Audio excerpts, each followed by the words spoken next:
5 दशक लामो तानाशाही सत्ताको दर्दनाक अन्त्य, भागेर मस्को पुगेका सिरियाका पूर्व राष्ट्रपति असदलाई मृत्युदण्डको फैसला, निर्दोष बालबालिकाको हत्या गर्ने क्रूर सुरक्षा प्रमुख अदालतको फलामे पिँजडामा, मानवता विरुद्धको जघन्य अपराधमा फाँसीको सजाय।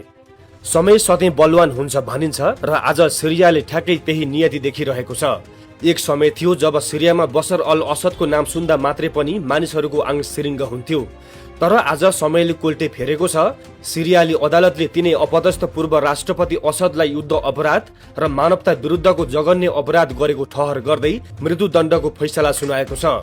सन् 2024 को डिसेम्बरमा आफ्नो 50 वर्ष लामो पारिवारिक सत्ता गर्लाम गुलुम ढलेपछि असद ज्यान जोगाउन परिवार सहित दमास्कसबाट भागेर मस्को पुगेका थिए। तर उनी देशबाट भागे पनि उनले गरेका पापका डोबहरू सिरियाको माटोबाट मेटिएका थिएनन्। यो कथा असदको पतनको मात्र होइन, अदालत भित्रको दृश्य झनै ऐतिहासिक र बिम्बात्मक मात्र थियो, जहाँ असदको नातेदार तथा पूर्व सुरक्षा प्रमुख आथेब नजिबलाई एउटा फलामे पिँजडामा कैद गरेर राखिएको थियो। उनै नजिब जसलाई 5 वर्षभन्दा कम उमेरका निर्दोष बालबालिकाको क्रूरतापूर्वक हत्या र मृत्यु हुने गरी यातना दिएको अभियोगमा न्यायाधीशले मृत्युदण्डको सजाय तोकेका छन्।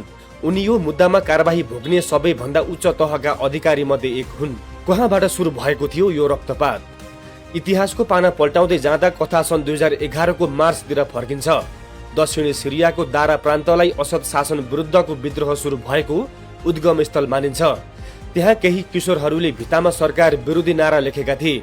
त्यही सानो भित्ते लेखन असद शासनको लागि यति ठूलो चुनौती बन्यो कि ती कलिला किशोरहरूलाई पक्राउ गरी अमानवीय यातना दियो। यस घटनाले दारा शहरमा विरोधको झिल्को बाल्यो।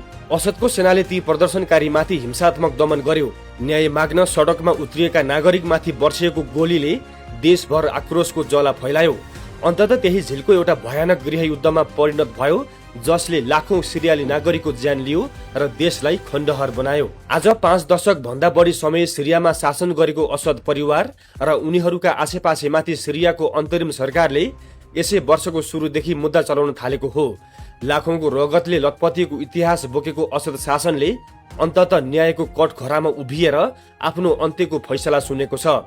इतिहासले फेरि एकपटक प्रमाणित गरिदिएको छ, जतिसुकै शक्तिशाली भए पनि क्रूरताको आयु सधैँ छोटो नै हुनेछ।